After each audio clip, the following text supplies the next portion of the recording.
పిల్లలు ఉన్నప్పుడు టైం తీయడం చాలా కష్టం. త్వరగా లేచి పొద్దున్నే ఎట్లాగైనా కానీ రోజుకొక 45 నిమిషాలు ఎక్సర్సైజ్ ఖచ్చితంగా చేయాలి.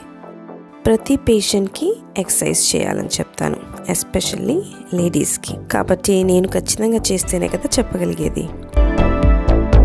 నేను ఉంటానుగా ఇంట్లో పిల్లల్ని చూసుకోవడానికి. కాబట్టి ఆయన హ్యాపీగా రన్కి లేకపోతే జిమ్కి వెళ్తారు.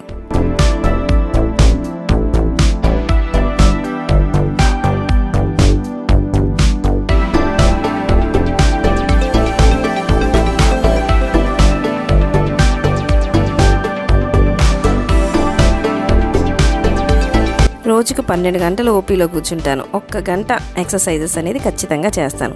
అయినా చూడండి, మా నాన్నగారు ఈ వయసుకి నాకన్నా ఎంత ఫిట్గా ఉన్నారో. ఆయన చిన్నప్పటి నుంచి ఎక్సర్సైజెస్ చేసేవాళ్ళు, పొలం పనులు చేసేవాళ్ళు, ఎప్పుడు ఫిజికల్ యాక్టివిటీ ఆపల.